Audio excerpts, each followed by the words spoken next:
never ends. So I got my crown in today. This is the first time I've ever had a crown. But I kept ripping out the filling. So now that's done. Actually, it doesn't seem to hurt. It actually feels better than it did before. A little pain in the back, but okay. Um, and then I was like, does my insurance cover a tooth clean? And he was like, you want to go for a tooth cleaning? I was like, yeah. He was like, that's my kind of patient. I actually don't mind going to the dentist. I actually love having my teeth cleaned. Um, oh, there's no better feeling. Um, and I'm an aggressive flosser, so I like when someone else does it. So I don't cut my mouth up. Thankfully, I have really healthy gums, so I don't have like problems, but yeah. So I'm happy about that. What do I have? I have endocrinology next week. Then a follow up with my doctor on that. I have my Adderall. Um, so the medication just has to be like fine tuned at this point. My new psychiatrist has no problem taking over my Xanax. My Adderall, he's been talking to, I guess, my real doctors. He's open to it. What an incredible find, because you want to know why he put me on the Adderall so fast and was so empathetic? His wife has it. He knows what it's like. A lot of people like that hang out with me, like, they're like, oh my God, why don't you sit still? Oh, how are you always losing stuff? I get like, mind your own business, my house. um, no, it doesn't help when somebody's having a hard time um to get hard on them. I think that they're doing it on purpose. ADHD is no joke. It is serious, and even if you kind of find ways to deal with it and cope, it's a constant battle, even with the Adderall. um like I didn't take it today because, well, the dentist, the Novocaine just wore off from this morning. I've got a million things to do. Uh, I'm dealing with, but oh, so this is what I wanted to make the video about. I gotta get out of Denver. It sucks up here, dude. Denver is like a third world country. Um, and it's not even like New York where the people are real and step up. There's like no true sense of community. I mean, don't get me wrong. I found little nuggets of it. My dog park friends and where I volunteer. But overall, Denver is just pathetic. It's an awful place to live. It's really, I think the first time I considered living here was 2017, and it has gotten so bad. Like, it's all gone downhill from there. I come to a big city to deal with major medical and health issues and stuff that I weren't available in like Durango. I wanted to have my ruptured extender tendon repaired. That hasn't happened. It took me so long to find a psychiatrist. Um, I'm still trying to get other help with this. I'm supposed to be on disability temporarily to deal with all this stuff, to deal with my PTSD, to deal with my ADHD, to deal with any other neurological traumatic brain injury issues I may have. Um, to then also deal with the Cushings and stuff. Like, I am not healthy. Like, I don't think people understand um like the hiking and the mountain climbing and all that stuff. I don't get to like live up there. So first of all, there's that. Um, there's a lot of times I have to not do it because the pain's too bad with my tendonitis, which I think I have in my Achilles heel now. So this is like a lot. But for me, with Cushing's and stuff, you need to exercise. So that's important. So it is part of like my physical and mental health. And then just the mental health. Yeah, Shinrin-yoku. And I have a husky. So seeing him so happy out there makes me so happy. It's not like I'm partying and like, going out for beers afterwards with it's me and my dog, like just trying to stay alive, and make the best of a bad situation. So, I mean, it has been a battle. I'm fighting tooth and nail. People with these services and stuff, they are incompetent. They are, I don't even know, jaded maybe, incompetent. I'll say that like 8 times. I've never like, if you can't do anything else, work for the government. Seriously, they'll take you. um, seriously, it's terrible. And the people who get government grants to work with these state agencies aren't much better. Hopefully I found a good attorney that I want to make some serious action with, that will hopefully go to the state level and change some things.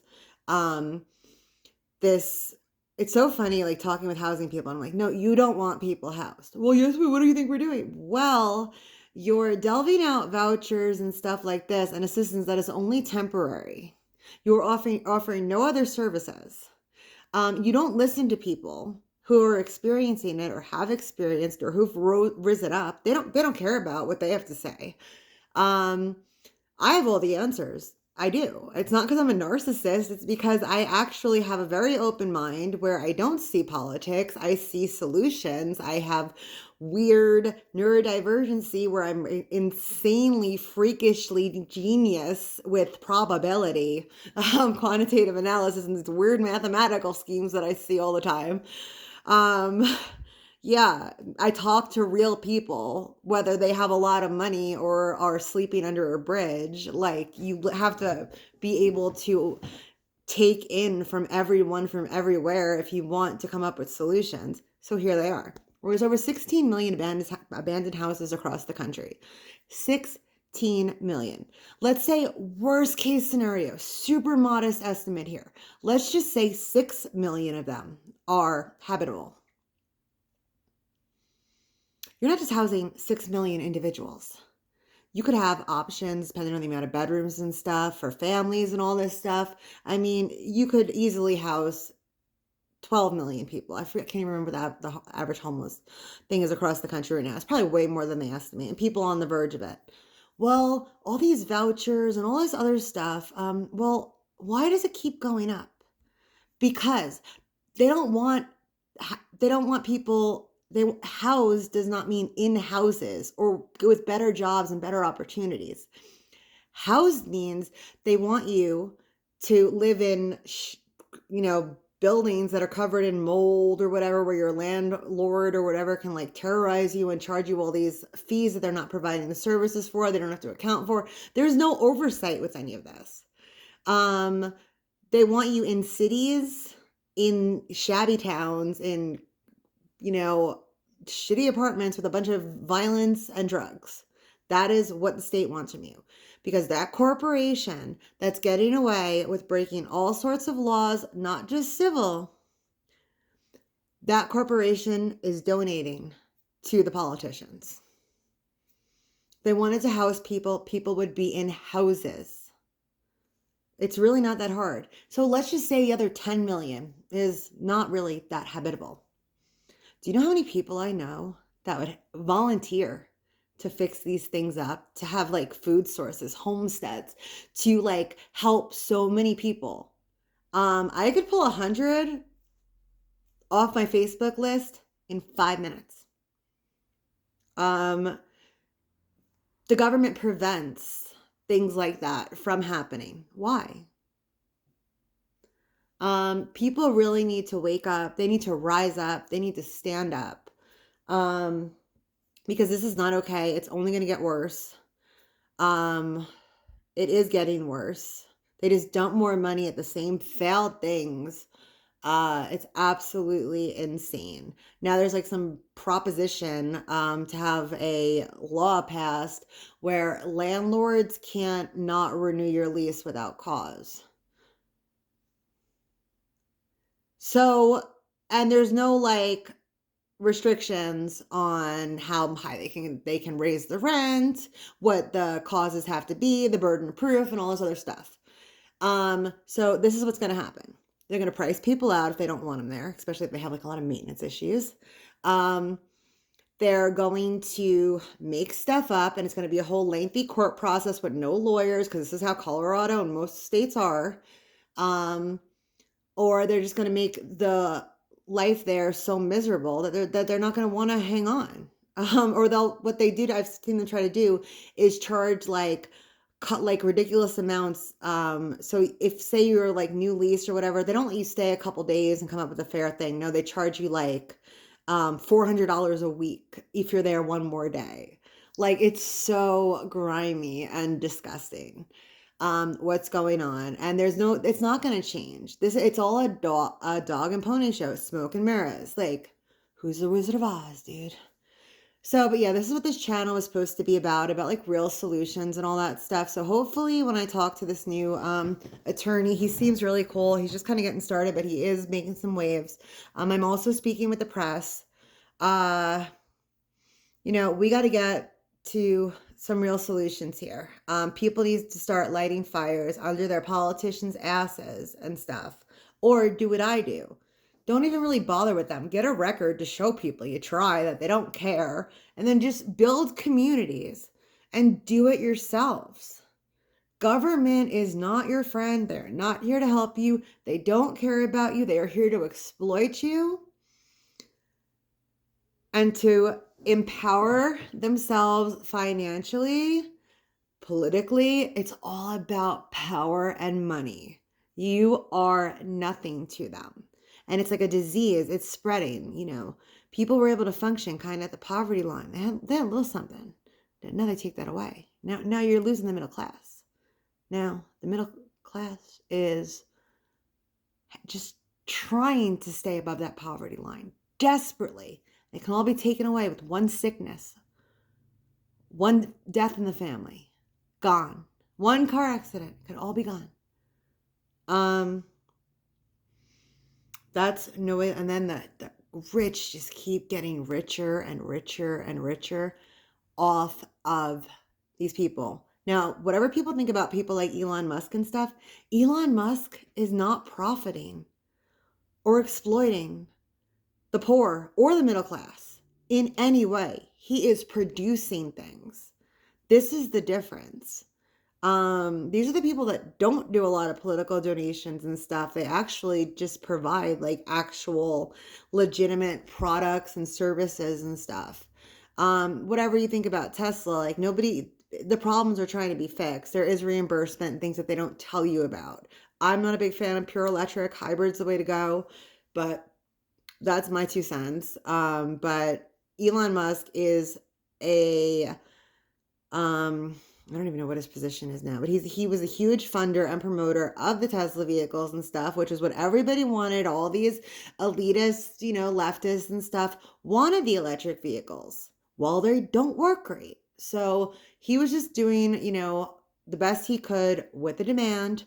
And this is what electric vehicles are.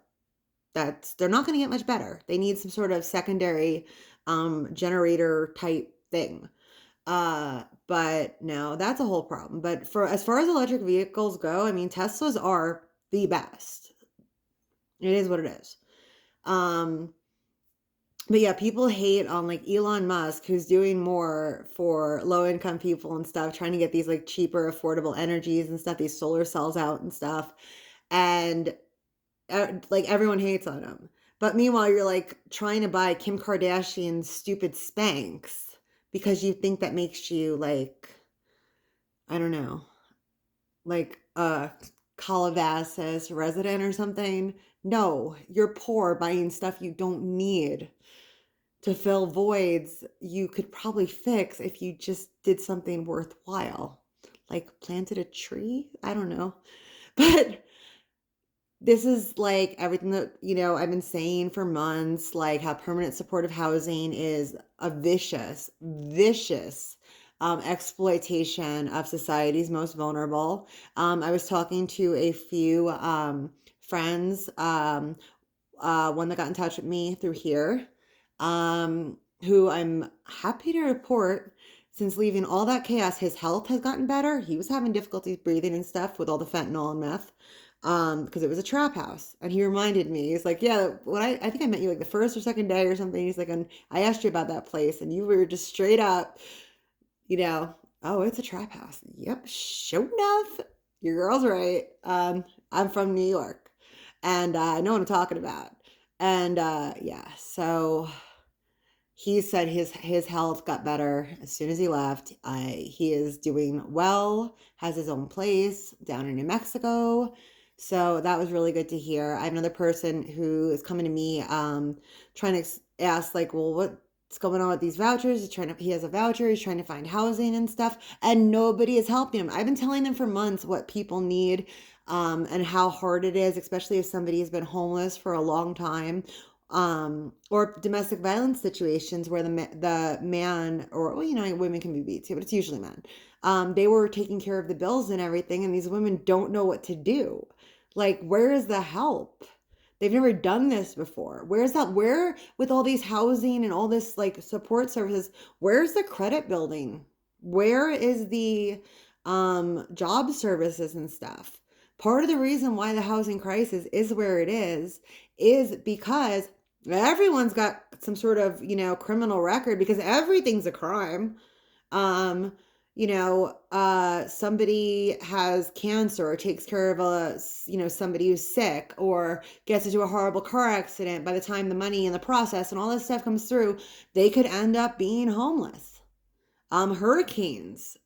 There's so many reasons that are beyond people's control. Even if they have insurance and all this stuff, it takes months, and everything is a fight and a battle. And you're using these things to tell people they can't have homes. So if the government really cared about that, not only with the 16 million abandoned houses across the United States, but the fact that they would just stop these background checks and stuff. All these things would be tied to automatic state jobs. If they really wanted to help people and get them out of poverty and have them work and do all these other things. No, but they do the opposite. They make it almost impossible. The United States is not a good country to live. The quality of life and all this stuff, we are bordering third world country at this point. Seriously, look at the statistics. I'm not making this up. I think most of the best places to live. Well, I also was into blue zones with that. I don't even think I can't remember, Loma Linda, where the Seventh-day Adventists live in California. That was actually the only blue zone in the United States, but I think it's doesn't have as many centurions as it used to. But like, I always wanted to go to Okinawa. But Sardinia, all these places, high quality of life and stuff, but they're not even on, I think, the global scale. I think it's actually a lot of Scandinavian countries. I think Norway, Iceland, places like that. Very active in human rights, very supportive communities, the way that their criminal justice system works and stuff. It seems like there is justice, rehabilitation, humanizing, the system and stuff. So these are definitely places that are more, they have social values and stuff. The United States doesn't, and it's not getting better, and it's not a partisan issue. Both sides are wrong. Nobody has solutions. It's all about greed and money, and just we have such a dumbed down society. Like, I actually was talking to this guy yesterday. He was sitting on a park bench. I invited him to the food rescue where I'll be. I was like, hey, I'll be there on, Thursday. This is when we're open. Come by. It was nice to meet you. And he was like, really, you could tell that things happened to him. But an intelligent person who, has gotten screwed so many times in life. But just, doesn't take much to be human. Just because that person's sitting on a park bench doesn't mean they don't have a story, doesn't mean they don't have, input that could be part of a solution. And what are you doing in housing or working with the poor and stuff if you don't see these people, that they're just like you? It could be you any day. So this is a conversation that I want to keep having. Hopefully I have good news with this other lawyer group and stuff. But yeah, I do have a lot of stuff going on. I don't even know what else I have this week. I'm booked every day this week. Every day this week. New trauma therapy on Friday. New trauma therapy Friday. And then, next week I have my usual Monday therapy, my endocrinology, and I have a lab test and stuff in between, taking care of a husky and trying to straighten out all this stuff, trying to be on temporary disability so I can take care of my health and not, starve, because system's broken.